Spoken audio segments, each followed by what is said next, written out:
म आएको छु यो अमरखाना मन्दिर, जनकपुरको प्रसिद्ध यो अमरखाना मन्दिर। यसको विभिन्न ऐतिहासिक र धार्मिक स्थलहरूको रूपमा परिचित छ। खास गरेर यतापट्टि कुनै कालमा राम मन्दिरको यो भखाडी थियो, अर्थात् धर्म अन्नहरू राख्ने थलो थियो र त्यसकै छेउमा यो अमरखाना मन्दिर हो। अमरखानालाई अन्नपूर्णा देवीको रूपमा पनि पूजित छ। र अर्को कुरा अध्यात्मको कुरा गर्ने हो भने अध्यात्मले के भनेको छ भने वा देवीका शक्तिका कुरा गर्ने हो भने उहाँले के भन्नुभयो भने यो सृष्टिमा जति वायु प्रवाह हुन्छ, यो सृष्टिमा जति वायु प्रवाह हुन्छ त्यो वायु म हो, अर्थात् सृष्टि संसारका केन्द्र म हो भनेर देवीले आफ्ना शक्तिहरूको विषयमा भन्नुभएको छ। र सर्वसाधारणहरू यहाँ यिनै शक्तिहरू आर्जनको निमित्त, आस्था व्यक्त गर्नको निमित्त आउनुहुन्छ। हामी यो अमरखाना अर्थात् अन्नपूर्णा मन्दिरमा का जुन पूजाका व्यवस्थापक हुनुहुन्छ उहाँसँग यो पूजा कसरी हुन्छ, किनभने यो बीचमा अहिले कोरोनाको कहर छ र भिड पनि अत्याधिक हुने गरिएको अवस्थामा त्यसलाई कसरी व्यवस्थापन गर्नुहुन्छ, यसका धार्मिक महत्त्व के हो यो मन्दिरको, यो विषयमा तपाईहरुसँग जानकारी दिन्छौँ, जानकारी गराउँछौँ र मन्दिरका मुख्य ऐतिहासिकता के हो, यसको ऐतिहासिकता के हो, यसको पहिचानको यति प्रसिद्धि किन भयो, यो मन्दिरको यति प्रसिद्ध किन भयो, यो सबै विषयमा जानकारी दिन्छौँ।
हामी यो अमरखाना मन्दिरको पूजा व्यवस्थापन गर्दै हुन्छ, उहाँसँग कुरा गर्छौँ। नाम के हो तपाईँको? मेरो नाम अमर ठाकुर। अमरजी, यो अमरखाना मन्दिरको इतिहास के छ, कसरी यो अमरखाना नाम हुन गयो, के छ? पहिला यहाँ तपाईँको यहाँ गुठी संस्थानको यहाँ भखाडी थियो अनि त्यही रक्षा गर्नको लागि यहाँ अन्नपूर्णा माता मन्दिरको सानो मन्दिर थियो।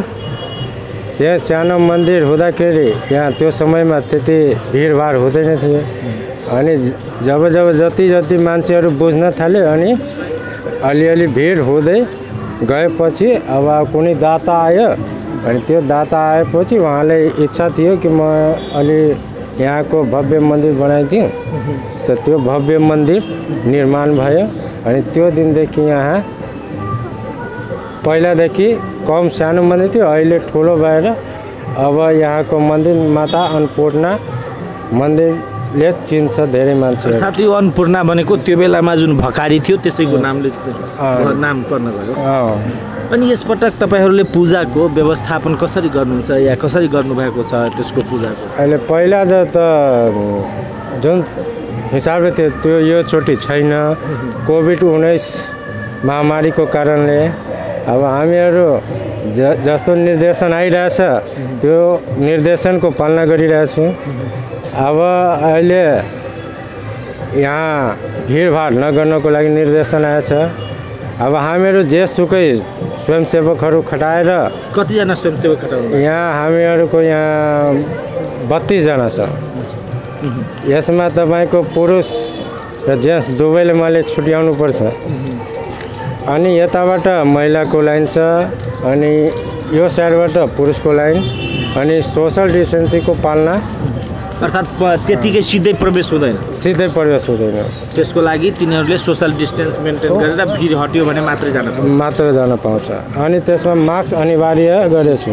जसले मास्क नलगाएको त्यसलाई मन्दिरभित्र नो प्रवेश। अनि तपाईँहरू मास्क वितरण गर्नुहुन्छ कि उहाँहरू आफै लगाएर आउनु पर्यो? हामीहरू आफै मास्क वितरण पनि गरिरहेछु अनि उहाँहरूलाई अनुरोध पनि गर्छु कि तपाईँहरू मास्क लगाएर मन्दिरभित्र प्रवेश गर्नु। यहाँ हामीहरू पोस्टर पनि लगाएका छौँ, महिला मास्क लगाएर बाहिर पहिर कर मन्दिरभित्र प्रवेश करू कहिके। जे अपन सबके मैथिली भाषा हो या नेपाली भाषा हो, अपन जते हमर स्वयंसेवक है सब प्रचार कर रहल छै कि अभी समय महामारी के समय छै।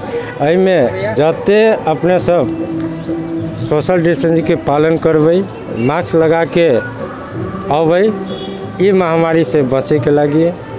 और एहिमे जते जसरी तपाईको विगतमा पूजा हुन्थ्यो नि, पूजामा त त्यसमा केही कमी आएको छैन? कमी आएको छैन। पूजा त्यसरी पुरानै अनुसार।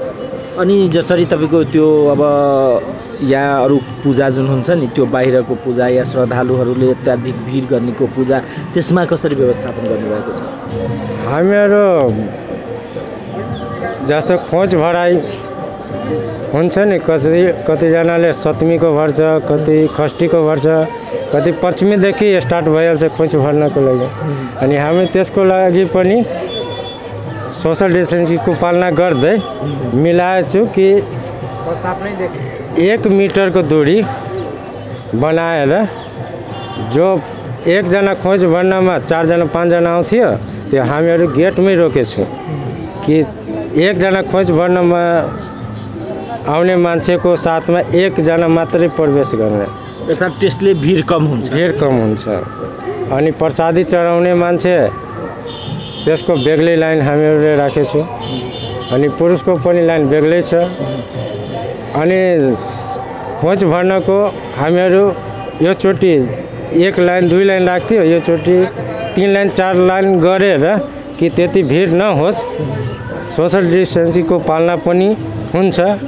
अनिवार्य मास्क लगाएर मन्दिरभित्र प्रवेश गरोस्, त्यो हामीहरूको धारणा छ कि अहिले महामारीको समय चलिरहेछ। अब कसकोमा के छ हामीहरूलाई त थाहा हुँदैन। अनि हामीले जेसुकै भए पनि हामीहरूलाई सम्झाउने काम छ। मेरो यहाँको स्वयंसेविकाहरू पनि जति प्रयास चाहिँ सबैलाई सम्झाउने बुझाउने काम गरिरहेछ कि सधैँ मास्क लगाएर तपाईहरू आउनुहोस्। पहिला थियो कि यति भिड हुन्थ्यो नि, यो पालि हामीहरू भिड गर्न दिइरहेको छौँ। धन्यवाद।